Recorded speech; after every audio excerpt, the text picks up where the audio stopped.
फरमाया फस्अलू अहल ज़िक्र इन कुंतुम ला तालमून, फस्अलू सवाल करो, अहल ज़िक्र जिक्र वालों से। जिक्र वाले कौन है? इल्म वाले, आलिम उलमा। सवाल करो उलमा से, पूछो उलमा से, इन कुंतुम ला तालमून, अगर तुम आलिम नहीं हो, अगर तुम इल्म वाले नहीं हो, अगर तुम जानने वाले नहीं हो। आज हमें दर्स क्या दिया जाता है? और नहीं जी कुरान डायरेक्ट पढ़ो, कुरान डायरेक्ट खुद ही पढ़ो जी, खुद ही समझो। और कुरान खुद क्या कहता है? नहीं, फस्अलू अहल ज़िक्र इन कुंतुम ला तालमून। खुद नहीं पढ़ना, जिन्होंने पढ़ा हुआ है उनसे पढ़ना। फस्अलू अहल ज़िक्र, पूछो अगर नहीं आता तो किससे? इल्म वालों से। कुरान के माहिरीन से पढ़ो, उलमाए दीन से पढ़ो, मुफ्तियान दीन मतीन से पढ़ो, और इमाम आजम अबू हनीफा से सीखो, इमाम मालिक से सीखो, इमाम अहमद बिन हंबल से सीखो, इमाम शाफई से सीखो। 1956-57 से पहले 4 मसनदें बिछती थी काबा शरीफ के साथ, 4 मसनदें। 1400 साल से क्या जुहला थे वहां पे? वो मसनदें जो इमाम आजम अबू हनीफा रहमतुल्लाह ताला अलैह, इमाम मालिक, इमाम शाफी, इमाम अहमद बिन हंबल रहमहुमुल्लाह ताला अलैहिम अजमाइन, उनकी मसनदें थे। और हर एक अपने अपने तरीक़ाकार के मुताबिक कि ये भी हदीस सुन्नत से साबित है, ये भी सुन्नत से साबित है, ये भी सुन्नत से है, ये हदीस है, ये हदीस है, ये हदीस है। उधर भी दीन पढ़ाया जा रहा है। काबा है और काबे के गिर्द परवाने हैं, मुस्तफा के दीवाने हैं। अकीदा किसी का भी गड़बड़ नहीं। नजद से लेके जहलम तक के ये लोग खुद तकलीद करते हैं। इमाम आजम के मसाइल इनके अहले हदीसों के मदारिस में पढ़ाए जाते हैं। अल्लाह ताला ने फरमाया इन्नमा हर्रमा अलैकुमुल मैतता वद्दम व लहमुल खिंज़ीर वमा उहिल्ला बिही लिग़ैरिल्लाह। अल्लाह ने हराम चीजें हराम बयान कर दिए, हलाल बयान कर दिए। जब बयान कर दे तो फिर बताओ भिंडी कहां है? वो तो सारे खाते हैं। तो फिर इमाम आजम के पैर पकड़ने पड़ेंगे।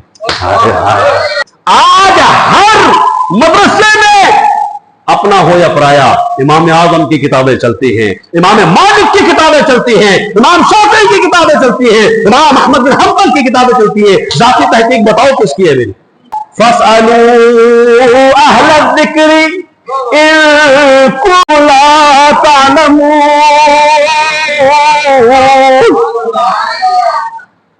अल्लाह फरमाता है पूछो आलिमों से जो जाहिल हो। जो जाहिल हो वो कुरान खुद पढ़ के मसला कैसे हासिल करोगे? कर सकते हो? उन्हें जो खुद कुरान पढ़ो, वो कहना मैंने पढ़ना नहीं आता, तू कहना कुरान पढ़ो। अरे कहना नहीं पहले सीखो, वो कहना वो सीखने का टाइम नहीं, हूं मैं नमाज पढ़नी है। तू मैनू ये दस कि मैं 4 रकात के बजाय 5 पढ़िया ने, मैं की करा? वो कहता नहीं इस तरह नहीं, तो मुझसे नहीं पूछ रहे, तकलीद कर रहे हो। मैं कोई जनाबे वाला नबी हूं? नऊज़ुबिल्लाह। मुझसे पूछ रहे हो तो 5वीं रकात में पढ़ गया हूं तो क्या करूं? मुझसे ना पूछो, कुरान से पूछो। वो कहना मैंने देख के पढ़ना नहीं आता। ऐसे भी बेवकूफ मौलवी है। कहना ना कुरान डायरेक्ट पढ़ो, वो कहना मैं उर्दू पढ़े ही नहीं, मैं अंगूठा छाप आदमी हाँ। कुरान कहता नहीं पढ़िया तो पढ़े हुए जड़े हैं उन्होंने को पूछना। या अल्लाह तकलीद नहीं होने लगी कि ठीक है ना तकलीद, मैं कोई मना किया कि तकलीद को तकलीद करो। इसलिए कि कुरान न तुम खुद समझ सकते हो, खुद समझने के लिए पढ़ना पड़ेगा, इल्म हासिल करना पड़ेगा। और अक्सर और बेशतर लोग तो इल्म हासिल नहीं करते, वो कैसे सीखेंगे फिर? आज मौलवी साहब मिंबर पे बैठ के जनाब मसले बता रहे होते हैं, ये मसले। भाई तुम क्यों बता रहे हो? तुम तो तकलीफ के कायल नहीं हो। तुम कहते हो इमाम आजम की ना करो, और इधर लोगों को अपने खुद मसाइल बताते हो, अपनी तकलीफ अपने पीछे चला रहे हो। लाओ अगर कोई मैदान में इमाम आजम अबू हनीफा जैसा है। बताने का मकसद यह है कि इस तरह से मसाइल इस्तेमाल करना, कुरान से निकालना, हदीस से निकालना हर किसी की बात नहीं। देखो बहुत सारे 100 मसाइल हैं, जिंदगी के 100 मसाइल दीनी दुनियावी, जो आपको वाज़ेह तौर पर ना कुरान में मिलते हैं ना हदीस में मिलते हैं। तो आप क्या करेंगे? हम तो कर लेंगे। तो वो जो कहते हैं नहीं हम सिर्फ कुरान में सिर्फ हदीस में मानते हैं, वो इमाम आजम के पांव पकड़ेंगे, वो इमाम मालिक के पांव पकड़ेंगे, वो इमाम अहमद बिन हंबल के पांव पकड़ेंगे, वो इमाम शाफी के पांव। खुदा हमें बताओ इस मसले में क्या कर रहे हैं? और जो मर गए आज में कट्टी कुर्बानी का मसला आया, वो कट्टे की कुर्बानी पे उन्हीं के उसी मसलक के उलमा मुखालिफ हो गए। नहीं जायज है, जायज है। और अक्सरियत उलमा उन्होंने कहा जी जायज है, बिल्कुल जायज है। ये गाय की एक किस्म है, भाई गाय की एक किस्म है, یہ کس نے بتایا؟ کہا امام اعظم ابو حنیفہ نے بتایا، اور کس نے بتایا؟ مسائل تو ان کو لینے پڑتے ہیں نا، جب کتاب کھولتے ہیں تو وہ کہتے ہیں جی فلاں نے لکھا کہ وہ وفادار نہیں، ہم وفادار نہیں، پھر تم بھی تو دلدار نہیں۔ ایک بندہ مجھ سے مسئلہ پوچھنے لگا کہ بتاؤ اس کے پیچھے نماز ہو جائے گی، اس کے پیچھے، اس کے پیچھے، اس کے پیچھے؟ میں نے کہا بھائی جناب یہ دیکھ لو، میں نہیں کہتا کس کے پاس پیچھے ہوتی ہے کہ نہیں، کس کے پیچھے نہیں، لیکن اس بندے نے یہ لکھا ہے کہ نماز میں رسول کا خیال آئے، پہلے صفحے پہ لکھا نماز ٹوٹ جاتی ہے، دوسرے صفحے پہ لکھا نماز میں رسول کا خیال گدھے کے خیال سے برا ہے۔ جب آپ کہے گا اللہم صلی علی محمد وعلی آل محمد، تو بتاؤ کس کا خیال آئے گا؟ تیسرے صفحے پہ اس نے لکھا صراط مستقیم، ایک رکعت میں رسول اللہ کا خیال آیا، استغفر اللہ العظیم، تو اس کے بدلے میں جب تک 4 رکعت کفارہ نہیں پڑیں گے آپ کی تعلیم قبول ہی نہیں ہوگی۔ لو ایسے کوئی خبیث النسل اور پلید العقل لوگ ہیں جن کو حیا ہی نہیں، اور ہمیں کہتے ہیں اس کے پیچھے، اس کے، میں نے کہا بھائی ہر ایک کے پیچھے پڑھ لینا پر گستاخ مصطفیٰ کے پیچھے نہ پڑھنا۔ حیرت ہے لوگوں کے اوپر اعتراض، اور خود کہتے ہیں اللہ تعالیٰ قیامت والے دن جنت میں بھیجے گا اور لوگوں کو منی گاڈ بنا دے گا۔ بتاؤ یہ کفر نہیں تو کائنات میں اس سے غلیظ کفر ہے کیا؟ لوگ کہتے ہیں جی وہ فلاں بندہ ہے جہلم نے، وہ توحید پھیلاتا ہے، خاص توحید پھیلاتا ہے، اس سے بڑا بھی کائنات میں کافر ہے جو کہے اللہ خدا بنائے گا، چھوٹے چھوٹے منی گاڈ بنائے گا، کیونکہ خدا کی صفت ہے، وہ جو چاہتا ہو کرتا ہے، اور قیامت والے دن جنت میں جائے گا، جو چاہے گا ملے گا، تو لہذا بڑا تو نہیں چھوٹا خدا ہو گیا۔ لو انا للہ و انا الیہ راجعون، کعبہ کے رب کی قسم ہے یہ خیال بھی کفر ہے، کہنا تو دور کی بات۔ تمہیں پتہ ہی نہیں دین ہوتا کیا ہے، تمہیں پتہ ہی نہیں اسلام ہوتا کیا ہے۔ ہم کہتے ہیں رب نہ چاہے تو کوئی کچھ نہیں کر سکتا، یہ ہے توحید، اور رب چاہے اور جتنا چاہے اتنا بندہ کر سکتا ہے، چاہے وہ نبی ہو، چاہے وہ ولی ہو یا کوئی اور ہو۔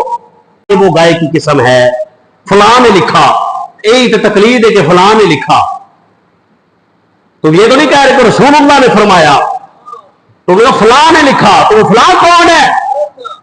کہا جی ہمارا ابن تیمیہ ہے۔ میں کہا امام اعظم ابو حنیفہ بڑا تو نہیں نا، ہمارا فلانا ہے۔ میں نے کہا یہ تمہارا امام ہو سکتا ہے، تو بتاؤ وہ امام کیوں نہیں ہو سکتا جس سے مصطفیٰ کریم کی دعا حاصل ہو، جس نے امام جعفر صادق سے پڑھا ہو، جس نے سیکھا ہو تو صحابہ سے سیکھا ہو، اور جس نے زیارتیں کی ہو تو صحابہ کی زیارت کی ہو۔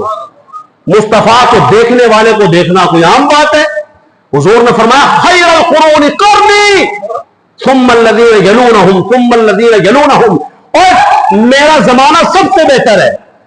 تو اس کے بعد حضور خاموش نہیں ہوگے، بس ان تقریر نہیں کرنی، نہیں فرمایا میرا بہتر ہے، اس کے بعد والا بھی بہتر ہے، اس کے بعد والا امام اعظم ابو حنیفہ والا بھی بہتر ہے۔ جس کے زمانے کو حضور بہتر کہے ہم اس امام اعظم کو امام مانتے ہیں۔